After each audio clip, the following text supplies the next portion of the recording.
There may be those times in your Fortnite gameplay where you think that you could have done something better and you're not playing on your full potential. Maybe you missed your shotgun shot pretty bad. Maybe you didn't do editing correctly, select over all the tiles. Maybe you misplaced a building piece. Maybe your mechanics overall just seem like not to your full potential.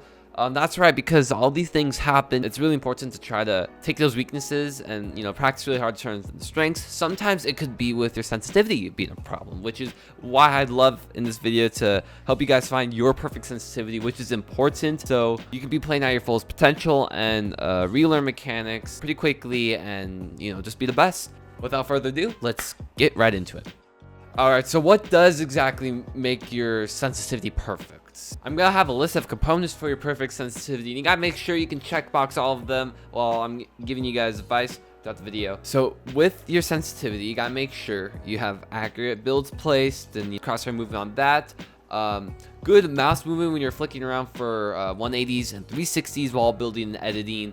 You gotta make sure you have good close range aim with some flicks on there. You're able to flick on opponents' heads accurately. You also gotta make sure that your tracking aim, close and far, is accurate enough that you can work around with it quickly, and you just gotta make sure it feels comfortable overall. Because if you prefer a low sense to have better aim with, you might not like building on the low sense because it might feel uncomfortable, and vice versa with high sense. You might have pretty bad aim on the high sense and you'll probably distaste that, and you might want to try lower sense. Now I am going to discuss the debate over low sense or high sense. Which one is better? It's really preference. You'll see that there are advantages and disadvantages for using a low sense or high sense. And I'm gonna go over them real quick. Obviously with low sense, you can aim better because you'll have more control of your mouse movement, and overall your gameplay will be smoother, which can be good to have more accurate builds and edits.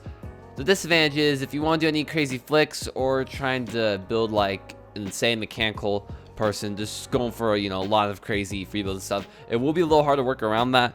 And also having a low sense, it takes up a good amount of mouse space. You'll probably have to stick to higher sensitivity if you don't have enough mouse room.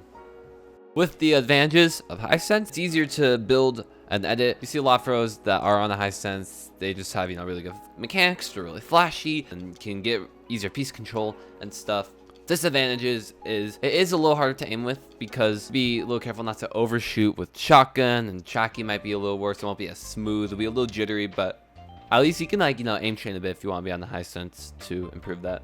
So a great method to use to find the sensitivity that you are suitable with is called the PSA method. I heard about this from It's Jarian. If you don't know who he is, then you're living under a rock. Please subscribe to his YouTube channel. He makes awesome content. So for the PSA method, you have to find a sensitivity where you can do perfect 360 across your mouse pad. As you can see, I definitely overshot because I was on a higher sense. So I lowered my sensitivity a bit to see if I can get a perfect 360. I still did not. I kept on lowering my sense till I got to 3.8%, and boy, that's a low sense, but it was basically a perfect 360. As you can see, I am building on this low sensitivity, and I am not used to it. It kind of sucks though. I can do edits and builds alright, but if I have to turn around to do a quick 180 or 360, it's unbearable. I have to lift my mouse off a bit in order to do it fine, but that still sucks. So note that. Don't go too low of a sense. You gotta make sure you do good 180s and 360s like I said earlier. So this time I tried a little higher sensitivity at 4.5%, still really low. I did not like it. I then steadily rose my sensitivity until I got to my preferred sensitivity that I normally play on, and as soon as I started freewheeling on that, it felt really nice. So awesome. Besides using the PSA method, you can look at other pros' sensitivities and then try it out for yourself. You might like it, or you might change it up a bit. So if you prefer low sense, you can copy sensitivities of Bucky, Mongrel, Epic Whale, Arkram, all of those guys. And for high sense, you can look at Benji, Mr. Savage, Nada, Nosh. Try them all out, find the one that you like. Besides just finding a good sense for building and editing, you gotta make sure it works well with all of your aim. That it includes far range tracking, close range tracking, doing shotgun flicks and all that, because to be the ultimate player with the ultimate sense, not only you gotta find one that can be good at for building and editing, you also gotta find one where you can aim decently and stuff and have flexibility when you do aim trainers. So now let's talk about it in detail and show examples. I kind of want to mention why 100% ADS, because some people use it so they have better muscle memory if they use a certain X Y sense. They practically is the same thing while aiming and stuff. And there are advantages to it, because even having a low sense pair with 100% ADS scope, it makes it doesn't make us slow. You don't feel slowed down while zooming in. It's always good to have a lower sense for ADS and scope, just so you can get more accuracy when you're closer to enemies, and even farther away. That's the main important part. I play on 35. It's a good one, and I'm with my 6.5%. Remember, all in 800 DPI, so I'm kind of just chilling. I like the sense. I'm pretty accurate with it. Saying this because right now, yeah, 35. We can put this up all the way to 100. Oh, this feels really weird. Let's try. So, oh, I can tell it's kind of, so like I can you can kind of track better from a distance on it. Like you can in general follow opponent more closer from you, farther away from you. But if you really need to hit those precise shots, it can be a little difficult. Do you see how I'm shaking a lot? Do you see how I'm shaking?